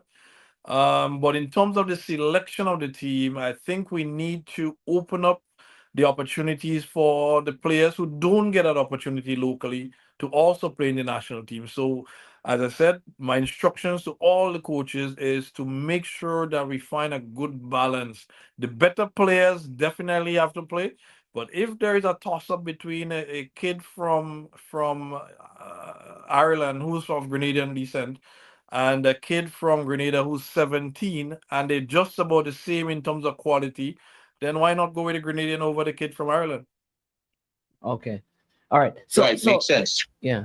All right. So we have just around 10 or so minutes to go. So because I think and your point has been very clear. It's about when the talent is equal, when they're at the same level, do we bring in the person from overseas to replace the domestic person? If the talent level is the same and it is just like the professional conduct that is different. But one of the there is that Ricardo BB Gardner at 17, potential, yes. and you know that he has some potential to be great. Do we still bring in a experienced fullback from the English Premier League, or do we give him that opportunity to showcase himself and become that Ricardo Gardner that played 20 years in the Premier League? Yeah. And then the other point that I think some persons are making is they are concluding from your initial statement that you're saying that these players need to be in the national team for development. And so the argument in Jamaica is that the national team is not for development. That is a function of the club, which is part of the cry that you made at the awards function recently, that government stakeholders need to put money. You cited Barbados, I think, Barbados Lucia, or Bahamas, St. Lucia and St. Vincent, how the government, and even Trinidad. Government of Trinidad handed over a check to the Trinidad Football Association for $1 million a couple of weeks ago. On top of that, government pays for flights for Trinidad national team to travel whenever they have competition. Whereas most of our MAs in the region, a matter of fact, government puts in over $500,000 in the Trinidad Professional League every year. So Trinidad gets money three ways: for the national team's travel, for that $1 million recently, and also for the league. Whereas in Grenada, every time we travel, it comes from the FA and our development funds. Every time we have prize money, we paid out over $350,000 recently to for our competition, and that money came from us. And finally, there's no support from government of Grenada in terms of investment in football. Not at our grassroots, not our youth development. We do not get any financial support from government. But let's go back to the. Go on. I want to go back to what management was talking about earlier about the national team, and its purpose. A couple of things could be true at the same time, and some of these things, in the development of a player, the national team does play a role. I mean, it's the only place where you get national team exposure, which is different. You don't pick a player to necessarily develop him and help him get a contract, but you pick a player who is performing at the football club level, who's performing. He might be younger, he has potential to be a national team player, and you may put him in there to start to give him experience. I think that's a limited role that it plays. You understand what I'm saying? But you can't have a player that's not playing football anywhere and just take him and put him in the national team because you believe the national team will expose him to get a professional contract. And I think sometimes we get that formula wrong, and the national team, because there must be, in your opinion, what is the criteria for selecting a national team? Yeah, first, but the kid has to be quality first. Again, I'll always go back to some of these younger players. Anthony Modesta played for Grenada, started at 17. Ricardo Gardner came into your senior team when he was 17. And we've seen a lot of young players come into national teams and did very well. So if we do not encourage these local players at 17 and 18, who's dominating schoolboys football, who's dominating at CONCACAF, they might be that only bright prospect on a U15 or U17 team. If we do not continue to give them opportunities, what's going to happen is they're going to sit there to buy time, playing in your Premier League at 17, 18, 19, and then they're 21, and they get in their first cap. By then, it's too late. Right. Yeah. Well said. Understand. Andre, I didn't know that it's so much money Trinidad get $1 million US. Marlon, I don't know if you heard him smirk when you were giving those figures just now. Did you hear him laugh, Marlon? He was. I know he was going to make trouble with that. In the context of football, that's not a lot of money, management. $500,000 to run a professional league. No, $1 million. $1 million to the TTFA. $1 million to the TTFA. Over 530,000 to the league. and then they get their travels paid for by government also. Right. So that 1 million, that's just for this World Cup campaign. Well, they got it. They got it a couple weeks ago. So whatever it is for, Yeah, they got that's $1 just for million. Whereas for Grenada's World Cup campaign, we got $0. So at least they have an advantage. And management, and I could hear you, Marlon, but I prefer being Jamaica's situation where they are earning their money by qualifying for major tournaments. Wouldn't you agree, Marlon? I agree, but it doesn't hurt for government to put in another million. Yes, US to along with Jamaica government football. support. Yes, Because I'm sure Jamaica Football Federation would appreciate $1 million injection from government today. Yes, of course, of course. Jamaica is probably the richest federation in the region. You know that, right? At the moment. No, Marlon knows that is not true. I don't know that. I don't know that. He's trying to make excuses, given the resources given to the TNT. I mean, I'm telling you, it is. I didn't know those figures, but it's a very, very good discussion, and I think it will. I'm happy to hear the direction that Grenada's football is going in, because while there is a collective need for growth, there is also the idea of you focusing on your neck of the woods, as some would say. It is important that you focus on Grenada's football, and it given our last conversation, there is progress being made, right? The fact that you have a women's league completed successfully. How many teams are in it? 12 teams. Which is unheard of for a small country like Grenada. Which is more than what is in our first tier for women here in Jamaica. So that we had a proper run 12-team league that ran possibly about 8 months or so. Yeah. What I'd love to see though, because I think I know it's a little late, but I see players from all Trinidad, Haiti, St. Lucia, Barbados, Cayman, in different places in Jamaica playing football.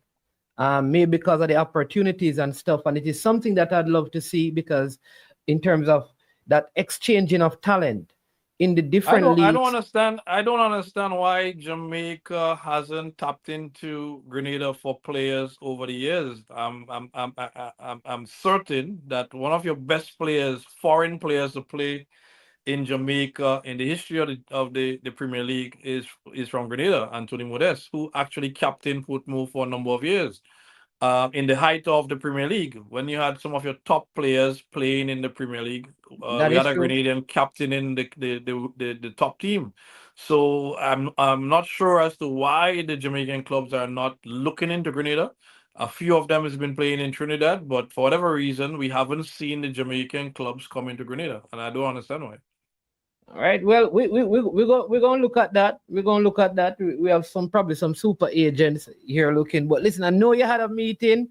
Can I say before you set them off, Marlon, the work that you're doing for Grenada, it's really encouraging. I follow you guys Instagram, the transparency, the way in which you guys put out what's taking place. It's very encouraging.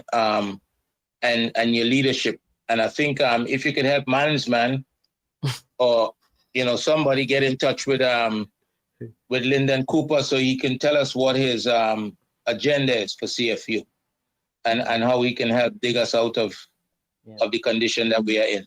Yeah, because it was very difficult to reach Mr. Randy Harris. I tried for almost his entire tenure, but I guess he was busy with FIFA matters. I hope Mr. Cooper is more accessible. And I'd love to have a conversation with him as well. But listen, I know you had a long morning and you rushed back in and it's way past your lunchtime, but I want to thank you. Today's primary school track and field at the stadium, National Primary School Track and Field, and it's going to be a packed stadium today. So I'm heading there. And you know what is funny too? Like there are schools in Jamaica who have gone to Uganda, to Kenya, to all different places in Africa to find athletes. And I'm saying that Kirani James And you have also a next, is it a javelin throw? Anderson Peters. Anderson Peters and a few others from Grenada. And I don't see even the Jamaicans tapping into the track and field market over there either. They've been Maybe Grenadians you all over don't like there. maybe you all don't like Grenadians. I don't know. But You know, one of my there's football and track and field. no, there are a couple from time to time. A couple Grenadians go over there, but the better ones, for whatever reason, don't go through Jamaica. Right now, one of my top U17 players is over there. I think he's at a college called Monroe. I think Monroe High School. Oh yes, and he does track and field and he plays football. He Very does track good and player. field also. Yeah. Yes, So very good he's player. over there. He plays on Yeah, the man, U17 team. he's at Monroe. That is true. Right. That is true. As a matter of fact, Monroe came in for about 4 of them, but only 1 left. The other 3 stayed back. But yeah, there quite a bit of young talent in Grenada that I believe the schools can tap into. You know what? I'm not sure.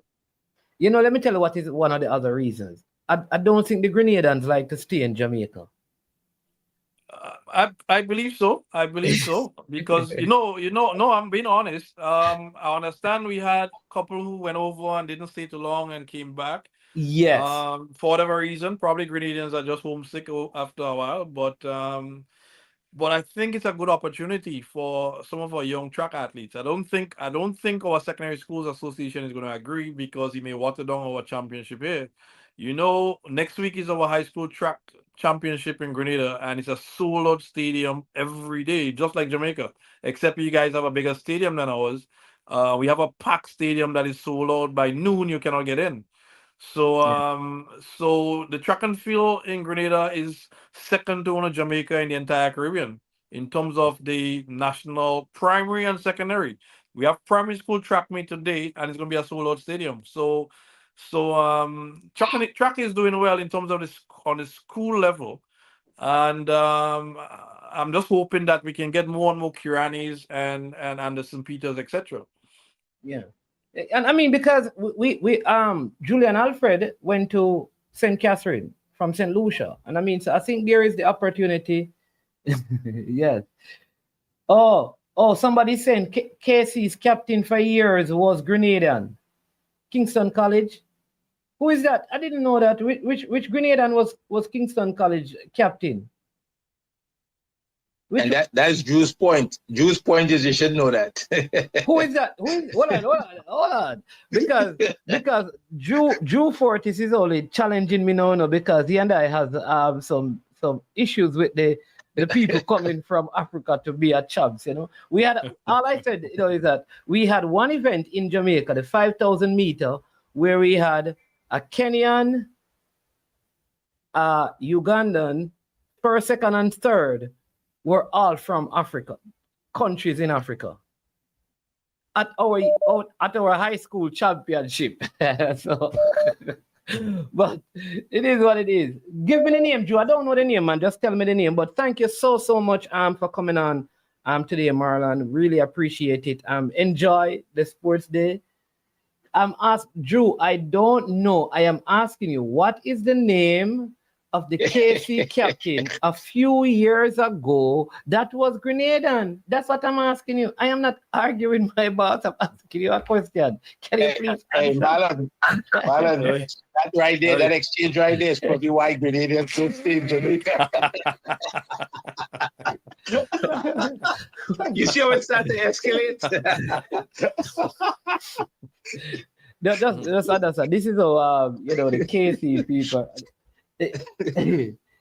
Sir, I have Drew. What is the name of the athlete? You have said what? You have made 1, 2, 3 comments, and you still have not answered the question. Give me the name of the athlete, because do you know the name of the athlete, Marlon? No, I don't. I'm not That's sure. what I'm. Andre, do you know the name of the athlete? No, I don't. Anybody in the comment section, do you know the name of the athlete Drew is talking about? Right, Drew. So just tell us the name of the athlete. Look like Drew don't remember the name of the athlete. But Marlon, bless you, man. Have a wonderful rest of the day. And as usual, we'll talk again. I'm hoping to I'll take my family down to Grenada on vacation. We'll see There you how go. that works. I really love There down you there, but it's just to get there. Maybe I just do Miami to Grenada this time There you because go. There the you go. last time was a mighty long Or journey. you do Jamaica, Trinidad, Grenada, or Jamaica, Barbados, Grenada. You know that Jamaica to Trinidad and Trinidad to Grenada because it's around 40 minutes from Trinidad, right? 30. 30 minutes. Yeah. All right, maybe we'll do that. Definitely. There you go. Yeah, There you go. Well, man, it's always a pleasure to be here and have that conversation. And I like engaging on football in the Caribbean and sharing what we're doing in Grenada. I'm hoping that whatever we do here, we can replicate it throughout the region. And if all of us are talking the same development, because the same problems you have in Jamaica is the same problems in Trinidad, in St. Kitts, in Antigua, in Guyana. And if we continue to talk about it together, we may find solutions within one another, and we may be able to change the dynamics, change the direction of Caribbean football. We need to close the gap and close the gap quickly. And if we don't, we're going to continue to be the bottom of the footballing ladder in the entire world. Because even Oceania is doing stuff over there that we're not doing in our region.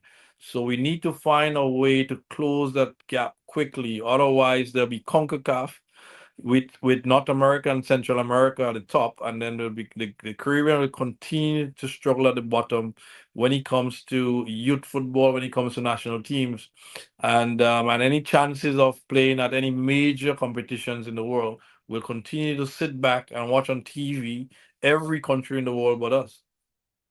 Yeah, definitely. And that's a major point you're making, Marlon, because just a few months from now, there's 800 million of prize and participation money in the FIFA Club World Cup, and there's not one team from the region involved in it. True. Yeah. That's a lot of money that's going to be shared up among, True. and there are teams in there that was invited in, right? And nobody from the region. So we've got to take care of ourselves to some extent, not neglecting whatever support exists, but we've got to do that. Marlon, I hope you become an example to the region and what leadership should look like. Yeah, man. No, I'm doing my part. I'm doing my Good work. part, and I don't think it's about me. I think it's about the information that I have, and I'm willing to share it with all my colleagues. And as I said to my affiliates in Grenada all the time, I'm not the authority on football, so I'm not going to sit here and tell you how football is to be done. What I do is I go around the country periodically, over and over, around and around the country, meeting with all the clubs and having these open discussions. And sometimes we get some brilliant ideas. And if we get a brilliant idea, immediately we implement it at the FA. So I'm not going to sit here and say every idea that I speak of is mine. But what I do is I consult with my affiliates literally every day. And when I take the information back, we process it, and the really good ideas, we implement it, and we continue the conversation. So it's about conversations, and I think if all of us are saying the same thing, we bound to have some sort of success in this region. Yeah, wonderful. Listen, thank you so much again, Mr. Glean. Andre Fortune. hey, Marlon, I don't know what to do with Marlon's man. Marlon's man, I appreciate the opportunity to come on and dialogue with Marlon and yourself. Marlon, take care, brother. Hey, Andre, thank you. Take care. Yeah. And finally, All right, Marlon. finally, the name has come up. Isaiah Patrick is his name. First, I'm hearing that name. Yeah, I'm not sure. Yeah, even the man from Grenada don't know that name. Look like the man Google a name,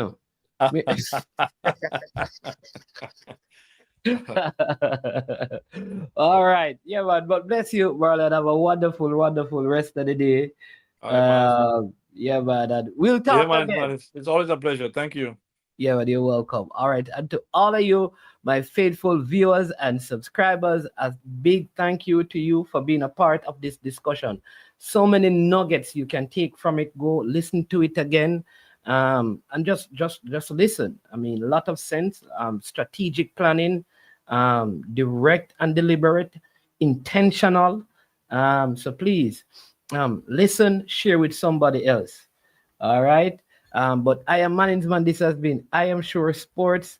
As usual, before you go, please make sure you hit that like button, subscribe, and share. If you're not yet a subscriber, you want to subscribe to I Am Sure Sports, as we have more wonderful program in store for you. All right, to all the people, Shamar Remarks over there in Grenada, big up yourself every time, and everyone in Grenada, my people, look forward to seeing you in the near future. Yeah, man. All right. Bless you. Have a wonderful day. And as usual, when it gets to the end of the program, we say we are over and we are out of here. Yo, watch about dog, SK New Erdis, the body out there, Sniper King I represent for I Am Sure Sports. You get to me, I say, when you want the latest news and sports and updates and all of that, check out I Am Sure Sports. You know the thing goes in. Remember, cover the whole island. Remember Kingston, Westmoreland, Galchester, Ocho-Rios, Galtigo Bay, everywhere. I Am Sure Sports, check it out for the latest news and latest updates. Sniper King I represent. Where them feel like, ha. Yeah, someone on for the food from young, from where they knee height. I Am Sure Sports. Yeah, dog.